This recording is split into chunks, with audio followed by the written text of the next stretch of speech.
Mr. Diaz, I understand you have already discussed the warp drive failure with Ambassador Spock? I have. It is imperative that the Ambassador's shuttle be flight ready. I need you both to ascertain the root cause of the system failures he encountered. I'm surprised, Commander. I thought you would have wanted to work on Ambassador Spock's shuttle yourself. I respect the Ambassador and his many accomplishments, but I do not derive any satisfaction from interacting with his shuttle as if it were somehow transubstantiated through its association with him. Especially when I have the entirety of this starship to concern myself with. I am not the chief engineer of this shuttlecraft. The Ambassador asked me to take a look, and I'm ready to crack this thing open. Good. You could learn from Mr. Diaz's focus. I'll take notes. Then I will leave you to it. Make note of any abnormalities in your report. Carry on. It seems like he's warming up to us. Yeah. Even Chovok has to look at that face and know you've earned some real respect. And I have to admit that I owe you one. You were right to make me go first. I don't know what I was thinking. You did the smart thing. You've pulled me out of trouble how many times? Call it even. Okay. At the very least, maybe I can track down that bottle of Saurian brandy you're still on the hook for. But first, we have work to do.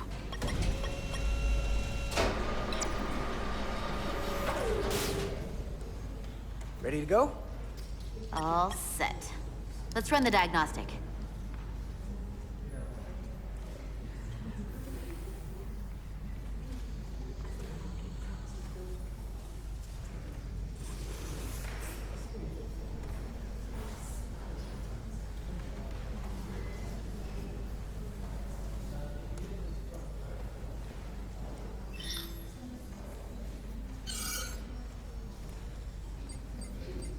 So, I know about your talk with Miranda. You do? She sent me a Priority 1 dispatch right after your conversation. I'm happy for you. Both of you. Thanks. But I'm only going to tell you this once. Don't screw this up. Because I would be very unhappy if you tried this out and then, I don't know, 6 weeks or 6 days later, I have to start splitting holidays between the two of you. All because things went south and you're not on speaking terms. That just isn't gonna work for me. And I know you'll respect that. You really don't believe in me, huh? It's not you. Or her. Just running the numbers, and things don't work out more often than they do. I like my friends, and I like our group. I don't want to lose that. Is that thing done? Yeah, it's wrapping up. Let's see. The relays along the primary EPS are blown. The backup relays are all intact. An EPS overload from the warp drive could cause that. But how did the shuttle end up dead in the water? Huh. Well, maybe the ship's data recorder can tell us something.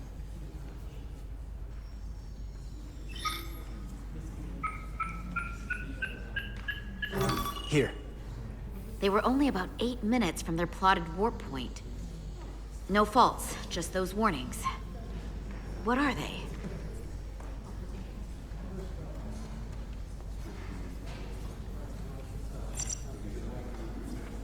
There was a complete warp cascade failure. Wow. They're lucky the shuttle didn't turn inside out. Makes me think the computer panicked on the warp field equation.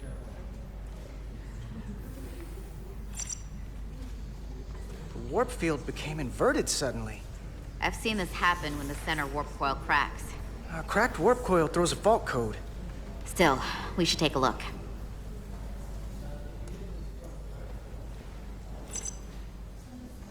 Subspace variance out of tolerance.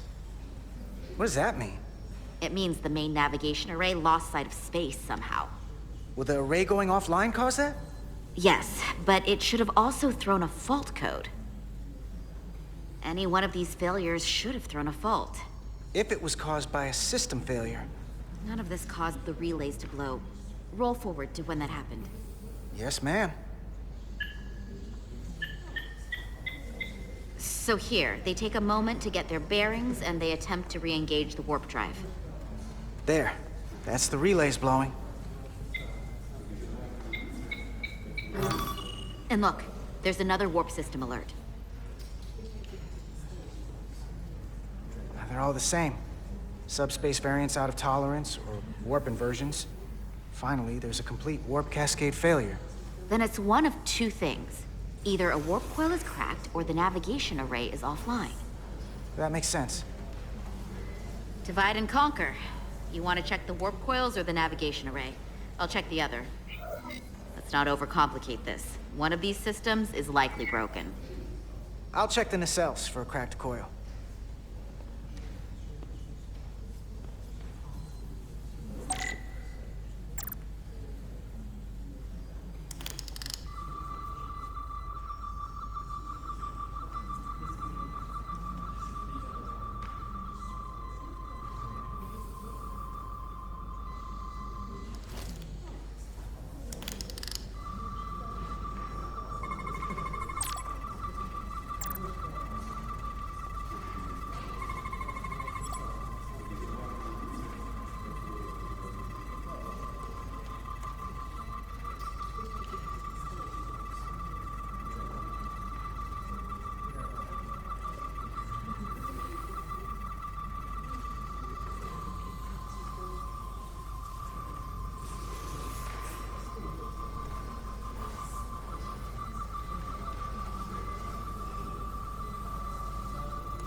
I checked every coil on the port nacelle for imbalances.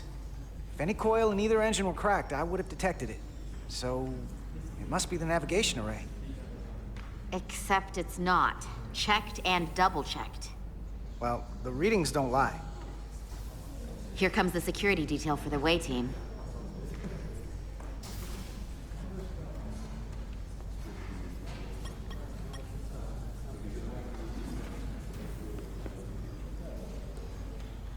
Hey. I'm not here. We're escorting the negotiating team to the surface as soon as they come down from the bridge. I don't want to interrupt some important work. I was just hoping to see you before I go. The captain and the others will be here any minute now. Should be an interesting ride down to the surface.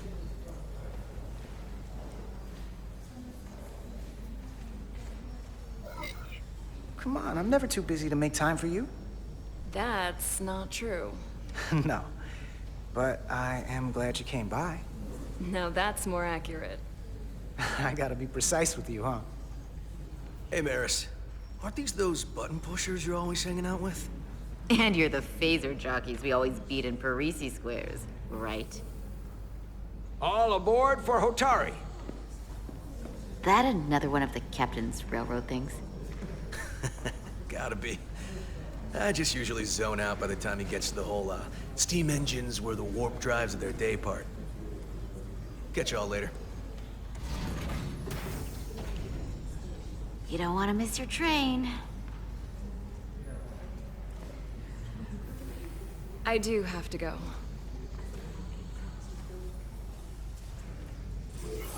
Not gonna lie, I'd rather not leave right now.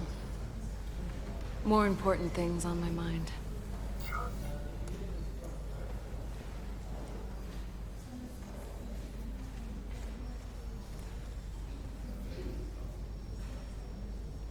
That was nice. Yeah, it was. Save some of that for when I get back. You've got a deal.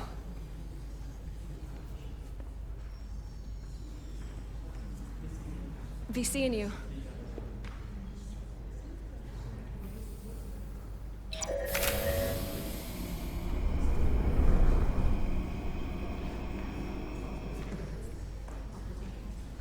Salar de Diaz.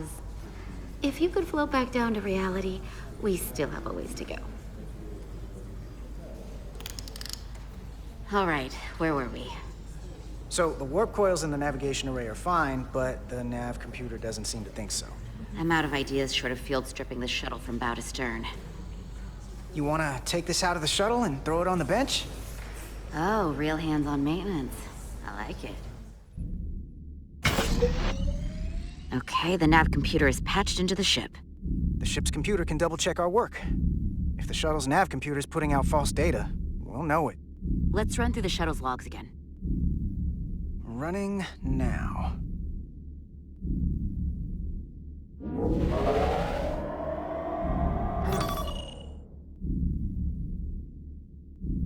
Same. Warp field inversion and a cascade failure.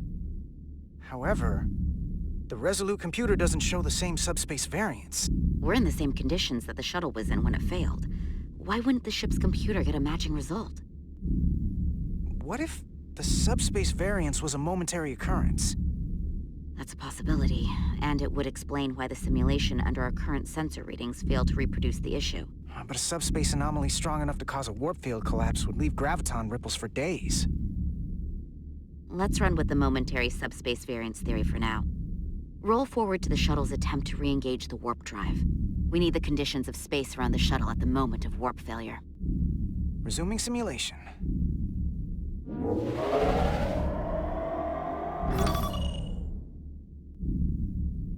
Error in warp field calculation.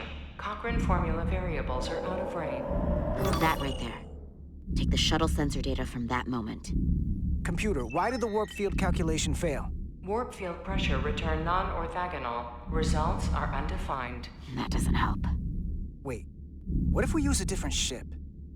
Put the Resolute into the simulation instead of the shuttle. Yeah, it should warp just fine. Unless...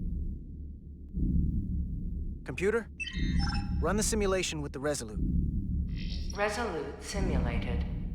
Computer, give me manual control on the warp power. Static field intensity, warp 1.1. 1.2. 3. Warp pressure is destabilizing. Error in warp field calculation. The warp drive has experienced a system-wide cascade failure. Warp field collapsed. Subspace variance is out of tolerance. Cochrane formula results are undefined. Bingo. What-o? The same moment when the shuttle failed to warp, so did the ship. Whatever happened to the shuttle just happened to us. The Resolute will not sustain warp. We can't leave Hotari space.